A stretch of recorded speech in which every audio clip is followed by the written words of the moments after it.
We need to be training the next generation of worship leaders. Now, I know that worship is going to look a lot different to them than it does to us right now with our paradigms and how we think things should be. But I know that the principles are the same. The discipleship has to be there. It has to be culturally relevant. It has to invite some sort of participation from the audience. And it has to give an identity within people. If we're not teaching that to the next generation, then I'm failing in my job as a worship pastor. Good morning and welcome to Brenham Bible Church. If this is your first time here or first time in a long time, I'd like for you to take our bulletin, tear off the last portion of that, and then drop that in after you fill it out into our offering plate a little bit later on in the service. This will give us a chance to get to know you better. We're glad you're here. Now, I know that some of you may be thinking that I am here to worship for the next hour, 15 minutes.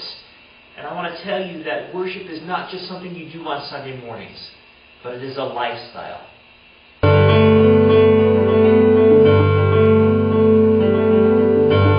This is my Father's word, and to my listening ears, all nature sings, and nothing brings the music of the spheres. This is my Father's word. I rest me in the thoughts of rocks and trees, of skies and seas, and the wonders wrought, and the wonders wrought.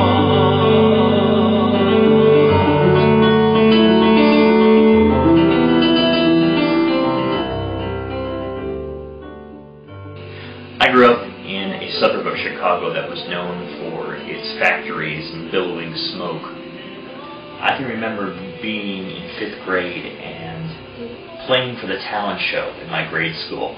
And the song I sang was My Little Town, which was a Simon and Garfunkel tune. And the poignancy of the lyrics, riding my bike past the gates of the factory, my mom doing laundry, hanging our shirts in the dirty breeze. But the most important part of the song was nothing but the dead and dying back in my little town. That was a picture that could be captured of my life growing up. I remember singing that song and finishing it, and before applause could even start, one of the gals in 8th grade, the upperclassmen, stood up, pointed at me, and she said, "That took guts," in front of all the student body. And from then on in, I'd won the respect of the upperclassmen and had felt like I'd been given some sort of art in some way. Years later, I recognized who the giver of that art was. But I believe that was a turning point for me. And because of that, I believe my life began to change.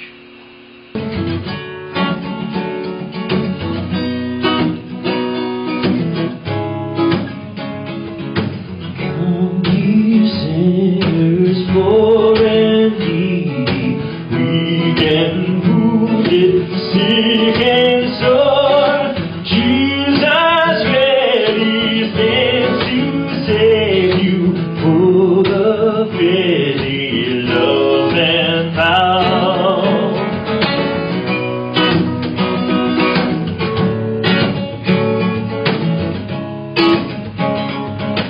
Come ye thirsty, come and welcome, God's free bounty glorified. True belief and true repentance, every grace has been tonight. I would invite you to go to Jesus. He will embrace me in His arms, in the arms of my dear Savior. Hold around 10,000 times. I will rise and go to Jesus. He will embrace me in His arms, in the arms of my dear Savior. Hold around 10,000 times. Come ye sinners, poor and needy, weak and wounded, sick and sore, Jesus ready stands to save you, full of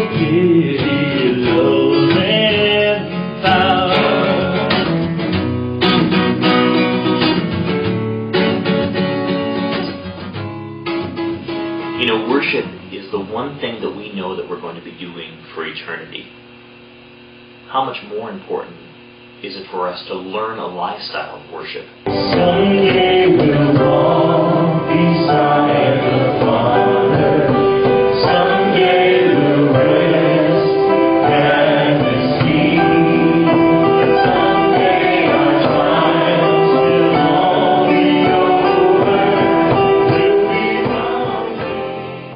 I remember about 12 or 13 years ago, I was on a short-term mission trip to Romania and was working with a worship team that was learning songs that we regularly do here in the States. And as we were rehearsing it, and as it was filtering through their ears, it took on a different life of its own. It kind of became this Romanian folk song, which was really cool, and I really liked it. And they were proud of the work that they had done. The next day, the pastor came to them and told them that they were doing it all wrong, and that we needed to learn the song like they do it in the States, because that's the way it should be done. And I thought to myself, how sad is that? Because they were taking identity and having ownership of this piece of work. And I think the same is true in the States.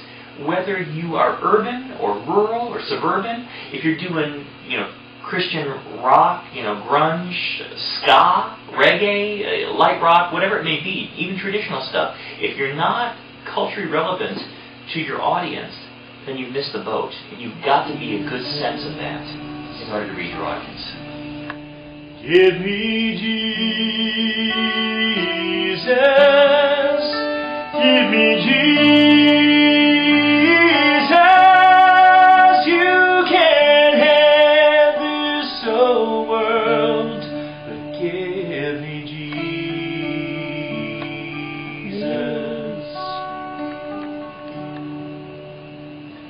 And when I am alone,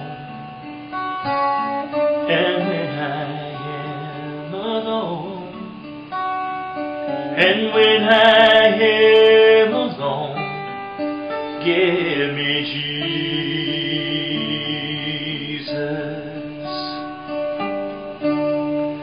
Give me Jesus. Give me Jesus.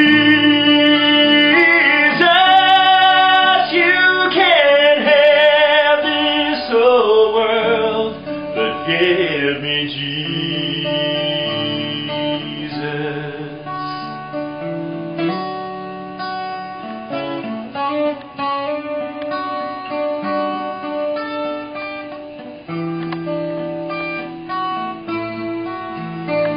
Worship is the one thing we know that we're going to be doing for eternity.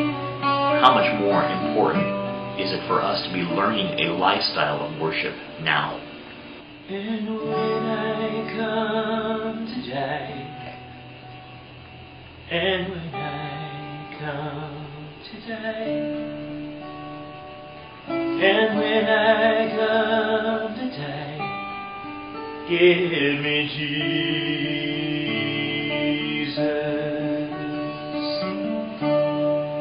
Give me Jesus. Give me Jesus. You can't have this whole world. You can't have this whole world. You can't have this whole world. But give me